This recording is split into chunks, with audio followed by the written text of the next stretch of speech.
Hello, everyone. Thank you for joining us for our member spotlight. In this week's member spotlight, we have Michael Joseph, who's going to be joining us, and I'm going to give him a second just to say hello. So, how are you doing today? I'm good, thanks. I'm good. Yeah, everything's going well, thank you. How about you?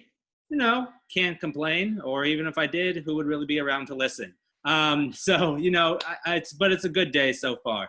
And so I have actually had a great time to get to know you. You and I miss our coffee meetings when we would go to Quixotic and sit there for, we'd say an hour, but it ended up being closer to like an hour and a half always. So I miss that. But why don't you tell some people a little bit about yourself? As they might have noticed, you have a very nice and fancy accent. And so why don't you just tell us a little bit about yourself and also how long you've been a member of Temple of Aaron? Well, firstly, thank you for the compliment of the nice and civilized accent. It's often the first thing that people notice is, hey, you're not from here. And the first assumption is, are you Australian? I'm like, no, I'm not. I am definitely not. I'm definitely from England. So yeah, you'll notice my accent is not from around here. It's not Midwestern. So I've been in the US for just coming up to 2 years. So I transferred here from prior with Italy in Italy with work, and then I've been here say just about 2 years now. 33 years old. Sometimes I forget how old I am, and I forget after 30, right? And yeah, I work for a global company, and I've been so fortunate with them to have had the ability to travel the world with them and see some really cool places and work and live in some cool countries.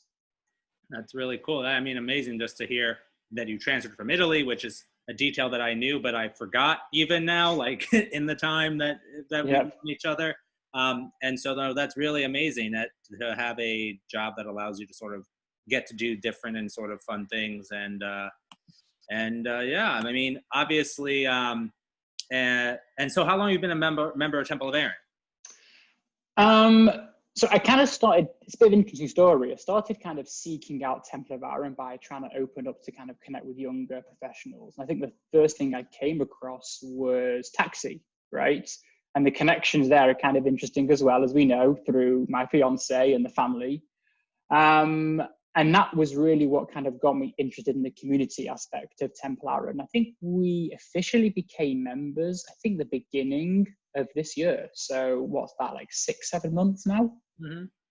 Yeah, and you've been at stuff before. You would come to services sometimes, get some more learning in, and frequent other taxi events as well. So, has there been one event or one time or something that Temple of Aaron has done in your time, even before you were officially a member, that you kind of hold to your heart as being a fond memory, even though I know it's still more recent, but maybe something as of late?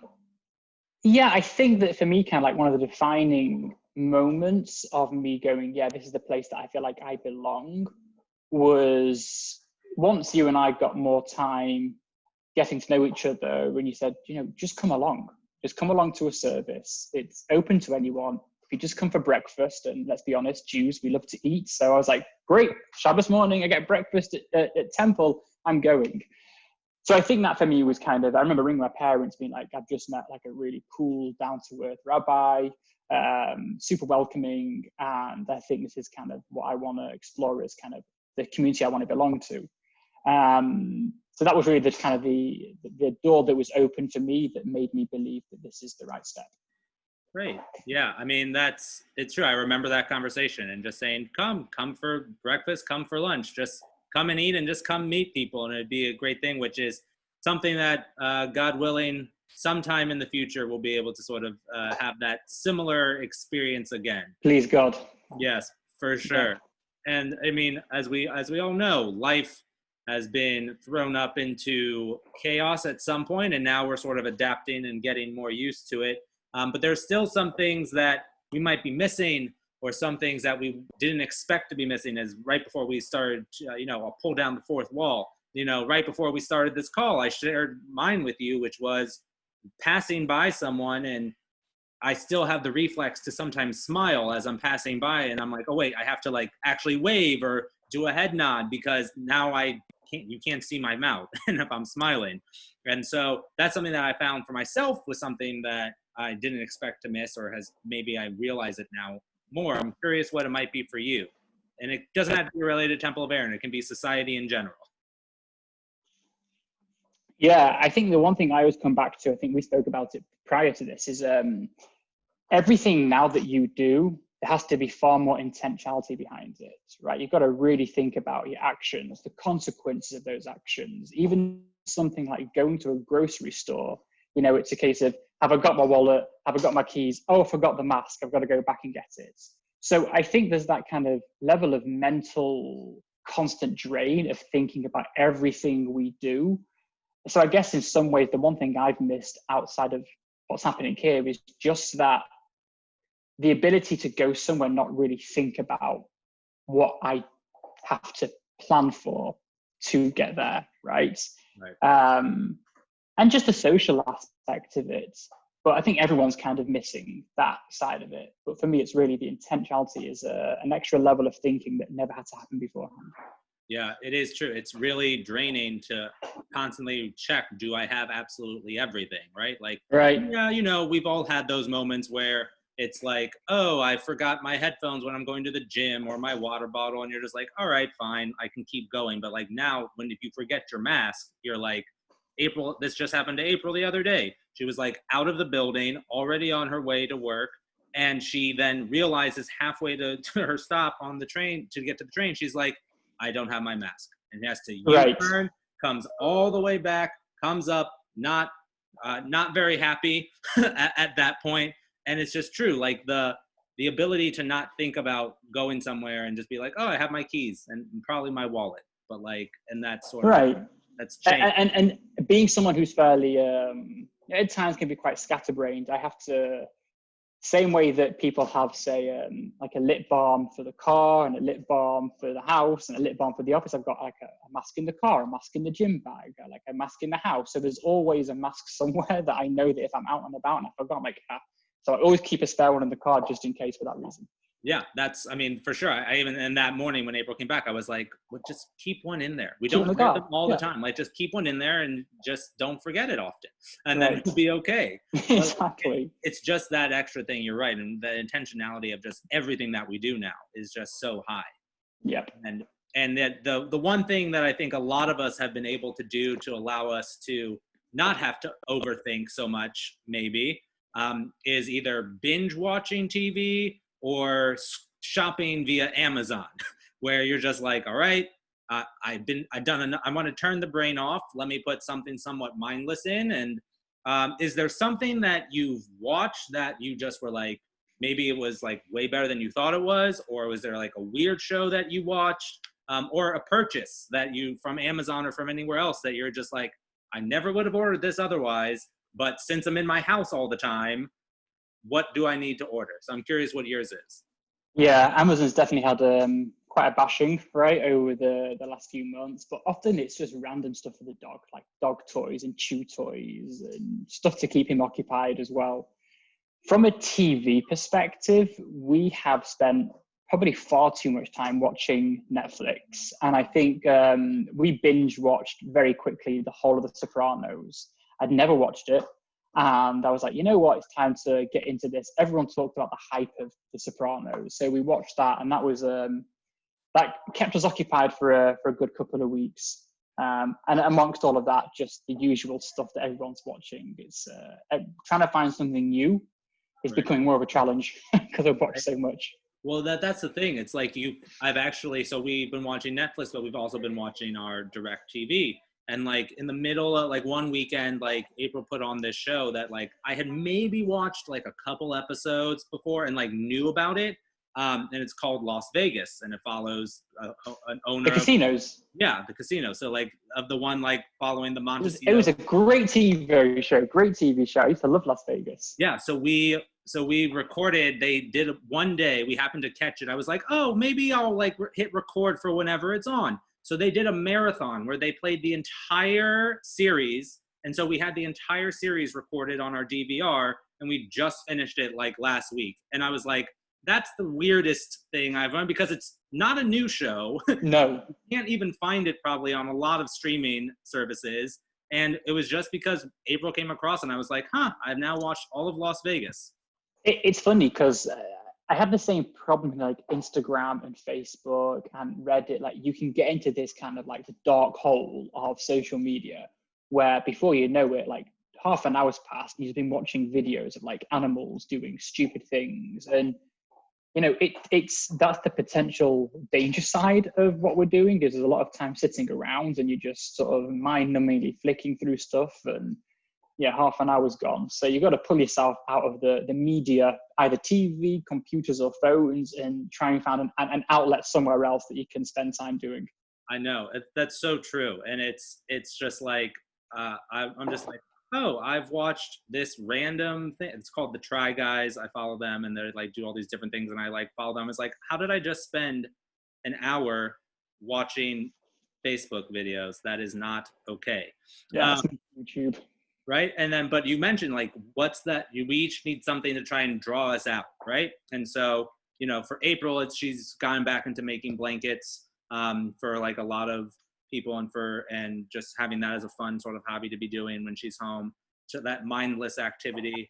But I'm curious if there's a hobby or skill that you've either newly picked up that you've leaned into. I know you're an avid CrossFitter, so I don't know if that's a thing that you've really just doubled down on that, which good for you if that is it, but good for you anyways, trying to take the opposite of gaining the COVID 15 or 19 as they're calling it. So I'm curious, what is some new hobby or renewed hobby that you're doing? I mean, it's probably quite boring, but I think it's, as you said, doubling down on the fitness, right?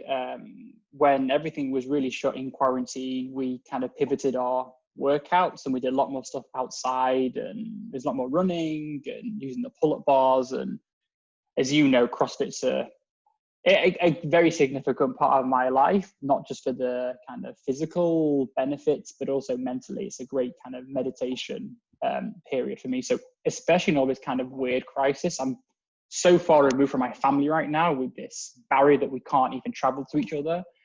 I need a switch off from work, that's kind of social anxiety side of things that life is throwing at us right now. So CrossFit's really been an amazing escape for me, to the point where I actually decided that a couple of weeks, in a couple of weeks, I head off to Des Moines and I'm going to do my coaching certificate so that I can actually start training other people in the sport of CrossFit. So for me, that's kind of like the biggest one. I've been doing it for years, right? It's not something new, but it's continuous improvement. And I like the challenge that sits outside of just kind of work, which in itself is, as you know, always a stress because there's always something to do. But that's been kind of my quarantine escape. That's great. Yeah, I mean, you and I have talked about, the fitness idea, and I compare fitness really to being a spiritual experience. I really do. I firmly believe that for myself. And for me, you see, I'm not necessarily a CrossFitter, but I am just a lifter and knowing all that was really tough for me during quarantine because I couldn't do that. And I had not really gotten into it. And I was like, well, I'm going to try and run. So I was like, I'm going to run. So I ran across the river, ran actually to the temple. And then I came back and I could not walk for 4 or 5 days. And I was like, this is why I don't run, besides the fact that I have a torn ACL. And so for me, that was a really tough thing. And now this is now sort of I'm starting to feel more like myself because I have now gym equipment and I can do sort of more of my routine.